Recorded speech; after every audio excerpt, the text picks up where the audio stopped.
Subscribe करें हमारे YouTube channel साधना gold को और पाएं वीडियोस सबसे पहले। बेल आइकन दबाना ना भूलें। कि यहाँ दुनिया का सब कुछ होने से सुखी नहीं होते हैं, जितना अज्ञान मिटेगा हमारा इतना ही हम सुखी होंगे।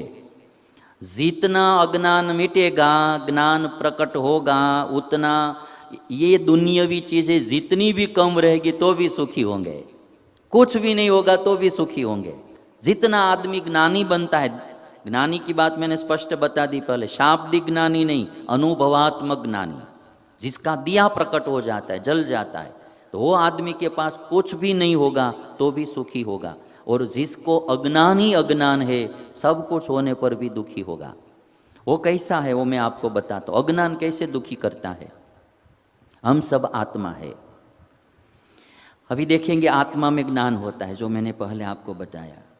अभी एक ज्ञान दो प्रकार का होता है, सद्ज्ञान और अज्ञान।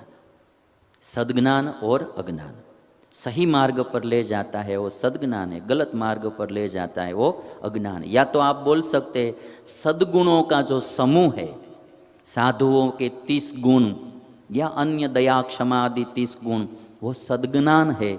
और जो काम क्रोधादि दोष का समूह है वो सब अज्ञान है। ज्ञान सद्गुण और अवगुण जो बोलते दोष और गुण, गुण दोष, वो और कोई चीज नहीं है। सद्ज्ञान है वही सद्गुण है और अज्ञान है वही दोष है। काम क्रोध लोभ मान ईर्ष्या राग द्वेष अभिमान अहंकार ममता अहंता, ये जो दोष का समूह है वही क्या है, अज्ञान है। और हमारे आत्मा में ये दोनों चीज रहती है, ज्ञान और अज्ञान। बुरे लोगों का संग करेंगे तो अज्ञान बढ़ता जाएगा, सज्जन पुरुषों का संग करेंगे तो दिन प्रतिदिन ज्ञान बढ़ता जाएगा। अभी आप देखेंगे ये सद्ज्ञान और अज्ञान जो है वो हमको सुखी दुखी करता है, और कोई दुखी करने वाला नहीं है, सुखी करने वाला नहीं है। सद्ज्ञान जितना रहेगा उतना सुखी होगा आदमी, अज्ञान रहेगा उतना दुखी होगा। किस तरह से? आत्मा को आप माता पिता समझो, आत्मा को माता पिता की जगह आप समझो। ज्ञान है उसको पुत्र की जगह पर समझो। आत्मा माने हम सब जीव, वो माता पिता। और आत्मा में जो ज्ञान प्रकट होता है वो ज्ञान को आप पुत्र समझो। माता पिता से पुत्र प्रकट होता है। अब ये पुत्र जो होता है वो दो प्रकार का होता है, एक सुपुत्र होता है और दूसरा कुपुत्र होता है। सुपुत्र और कुपुत्र, दो प्रकार का पुत्र होता है। जिस माँ बाप के पास सुपुत्र है वह माँ बाप सुखी होते हैं, और जिस माँ बाप के पास कुपुत्र है वो माँ बाप दुखी होते हैं। वो आप पूरी समाज में जगत में आप देख सकते हैं। जिसके वहाँ सुपुत्र है वो सुखी होंगे। दादा भीष्म जैसा, यानी राम जैसा पुत्र हो, दशरथ कितने सुखी होते हैं।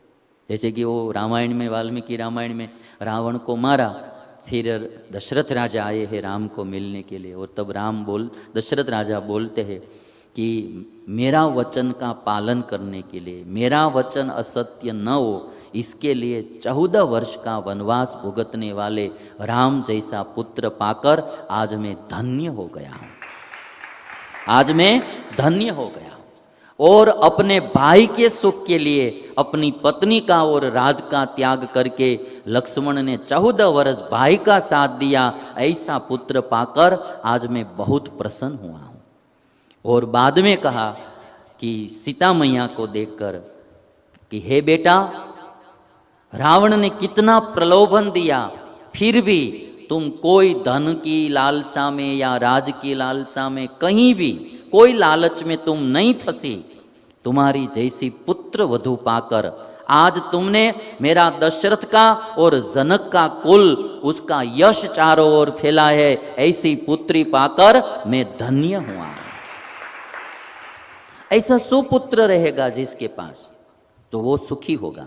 और कुपुत्र की तो बातें आप जानते। अब ये दुर्योधन को मरते दम तक, माने ये धृतराष्ट्र को मरते दम तक रोना ही रोना होगा, क्योंकि ये दुर्योधन जैसा पुत्र मिल गया। तो जैसे सुपुत्र, अभी चार्ट देखिए, सुपुत्र होगा तो सुखी होंगे माँ बाप, कुपुत्र होगा तो माँ बाप दुखी होंगे। वैसे ही हम सब जीव में जितना सद्ज्ञान होगा उतना हम सुखी होंगे, अज्ञान होगा उतना हम दुखी होंगे। अब बाल स्वामी बात क्या आती है कि हर लोग जो साधना करते हैं ना, वो बाह्य बाह्य साधना ही करते हैं, नहाना धोना खाना पीना उसमें ही सब सदाचार आ जाता है। मूल सदाचार की बात यहाँ आती है कि हमारी आत्मा को हम शुद्ध करें, हमारी आत्मा को हम शुद्ध करें, उसमें जो जो अज्ञान है उसको मिटाए सत्संग द्वारा, है ना। आज अभी दुर्योधन में इतना अज्ञान भरा पड़ा है, विदुर जी जैसे उसको शुद्ध करने के लिए प्रयास करते हैं, नहलाते हैं, किंतु इसको पसंद नहीं आता है। और क्या होता है कि फिर थोड़े धृतराष्ट्र भी ऐसे थे, पुत्र को नहलाना उसको भी अच्छा नहीं लगता था। हमारा रतेश का लड़का स्कूल में पढ़ता था, तो क्या है कि आलसी था रतेश जैसा ही वो, और नहाए बिना जाता था स्कूल, सुबह में स्नान नहीं करता था लड़का, और ऋतु ऐसे ही चला जाता था। तो एक दिन नोटबुक में शिक्षक ने नोट लिख कर भेजा कि बच्चे को नहला कर भेजा करो। पिता के नाम पर नोट लिख के भेजा कि पुत्र को नहला कर भेजा करो, क्योंकि अभी नहाता नहीं है तो बदबू बहुत आती है, तो पूरे क्लास में उसकी बदबू आती रहती है।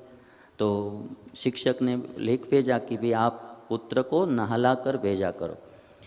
तो रतेश ने फिर क्या किया, सामने लिख कर भेजा कि हम पुत्र को पढ़ाने के लिए भेजते हैं, सूंघने के लिए नहीं। पुत्र को पढ़ाया करो, सूंघा मत करो। पुत्र को पढ़ाया करो, सूंघा मत करो। तो अभी शिक्षक को गोली पिला दी। कोई कोई सुधरने वाले भी नहीं होते हैं, उनके माँ बाप भी यह नहीं इच्छते कि हमारा पुत्र सुधरे।